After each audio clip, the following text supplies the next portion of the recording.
안녕하세요, 크립토피아입니다. 오늘의 코인 정보 공유해 보도록 하겠습니다. 저희 채널 구독과 좋아요 눌러주는 센스 잊지 말아주시고요. 오늘 시황과 리플 브리핑 드리겠습니다. 브리핑 시작에 앞서서 영상 하단 고정 댓글에 보시면 저희 소통방으로 들어오실 수 있는 링크가 있습니다. 저희 크립토피아는 일체 유료 정보료 없이 저희 코인 투자자들끼리 정보를 교류하고 또 본인의 보유 코인이나 상담 역시도 도와드리고 있으니까 부담 없이 참여하셔서 같이 공유하며 유익한 소통 채널이 되고 싶습니다. 많은 참여 부탁드립니다. 그럼 브리핑 시작해 보겠습니다. 일단 시장 전체 흐름부터 브리핑 드려보겠습니다. 코인데스크에 따르면 비트코인은 4만 달러에서 4만 5천 달러에 자리한 저항지대에 진입하면서 지금의 오름세가 중단될 가능성이 있다라고 진단했습니다. 코인데스크는 4시간 차트 RSI가 과매수 신호를 가리키고 장중 차트 RSI가 과매도 신호를 보이고 있는데 이건 일반적으로 일시적인 가격 후퇴에 앞서서 나타나는 현상이라고 설명했습니다. 하지만 일간 RSI는 중립 상태로 가격이 후퇴하더라도 37,000달러에서 4만 달러에 자리 잡은 하방향 지지선에서 안정될 가능성이 있다는 것을 시사한다. 비트코인은 계속 좁은 거래 범위에서 머물고 있지만 하방향 모멘텀은 지난 2개월 동안 둔화된 것으로 분석된다. 이건 비트코인 황소들이 단기 지지 레벨에서 활발한 움직임을 보일 수 있다라는 것을 의미한다. 이렇게 분석을 했습니다. 황소들의 저가 매수가 이어지고 있는 것으로 보이는 만큼의 어쨌든 상승의 여력은 존재한다. 이렇게 볼 수 있을 것 같네요. 여기에 포브스의 경우에는 이 스톡차트닷컴의 시니어 마켓 전략가 데이비드 켈러의 멘트를 말하면서 비트코인이 올해 들어서 34,000달러에서 38,000달러 그리고 44,000달러에서 45,000달러 사이에서 움직이고 있다. 상승세가 명확해지려면 종가가 45,000달러를 웃도는지 확인해 봐야 된다. RSI가 50 부근에서 중립을 유지하고 있는데 상승세가 지속할 때 RSI가 60을 돌파하면 긍정적인 가격 모멘텀이 형성될 수 있다. 반대로 하락할 경우에는 최근 저점이었던 38,000달러에서 지지를 받을 것으로 본다라고 덧붙였습니다. 대략적으로 전문 분석가들의 이 전망이 비슷하다는 점을 볼 수가 있습니다. 더 하락하더라도 37,000달러에서 38,000달러를 지지하기 위해서는 44,000달러에서 45,000달러 저항 돌파, 이게 중요하다. 이렇게 정리할 수 있을 것 같습니다.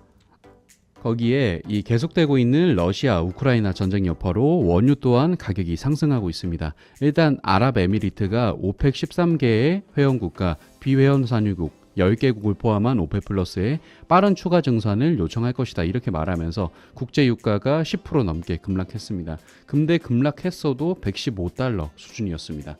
문제는 사우디아라비아를 포함한 주요 산유국들의 의견을 담은 게 아니라서 이런 상황이 과연 지속될 수 있을지에 대한 건 아직 확실하지 않다고 볼 수가 있겠습니다.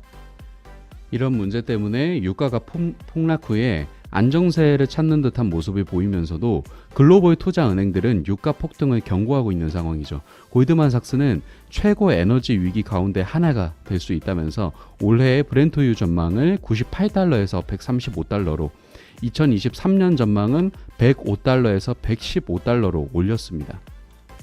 이런 가운데 이 러시아 부총리도 서방 국가들이 러시아산 원유 금수 조치를 단행할 경우에 배럴당 300달러가 넘는 고유가에 직면하게 되고 세계 경제에 치명적인 결과를 초래할 것이다. 이런 경고를 재차 내놨습니다.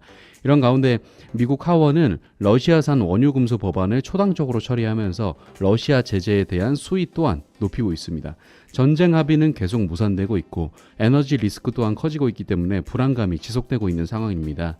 시장 정책 파악은 여기까지 해서 마무리해드리겠고, 다음으로는 이 리플 XRP가 이르면 3월 말에 판결이 나올 수도 있다. 이런 보도가 나왔는데 말한 사람은 XRP 커뮤니티를 대본하는 이 존 디튼 변호사입니다. 이 사람이 자신의 트위터를 통해서 리플 소송은 이르면 3월 말에 판결이 나올 수도 있다. 이렇게 말했습니다. 이렇게 말한 이유를 봤더니 미국 연방판사가 1년에 2번 6개월 이상 해결되지 않는 소송에 대한 목록을 의회에 제출해야 되는데 다음 목록 제출 기한이 3월 31일까지고 리플 소송 담당 판사 토레스가 3월 말까지 판결을 내리지 않으면 의회에 제출할 문건에 리플 소송을 포함시켜서 보고해야 되기 때문이죠. 그래서 지금 상황을 보면 3월 말까지의 판결도 가능하다라는 거지만 만약에 토레스 판사가 보고서에 리플 소송 내용을 포함시키지 않으면 곧 판결이 날 수 있다라는 것이고 반대로 포함시키면 6개월 정도 시간이 더 필요하다라고 생각해 볼 수 있을 것 같습니다. 물론 이것을 보고 3월 말에 합의할 수 있다 라고 생각을 하는 건 섣부를 수 있겠지만 최근에 양측의 이 합의 가능성이 계속해서 커지고 있는 상황이기 때문에 토레스 판사의 결정에도 어느 정도 영향을 끼칠 수는 있겠죠. 홀더 입장에서 기대되는 건 어쩔 수 없기도 하기 때문에 빠른 판결로 지켜야 되면 하는 바람입니다. 그럼 여기까지 해서 오늘 시황과 리플 간략 브리핑 전해드리면서 마무리하도록 하겠습니다. 마지막으로 저희 크립토피아 영상 하단 고정 댓글에 보시면 저희 소통방으로 들어오실 수 있는 링크가 있습니다. 저희 크립토피아는 일체의 유료 정보료 없이 저희 코인 투자자들끼리 정보를 교류하고 또 본인의 보유 코인이나 상담 역시도 도와드리고 있으니까 부담 없이 참여하셔서 같이 공유하며 유익한 소통 채널이 되고 싶습니다. 많은 참여 부탁드립니다. 감사합니다.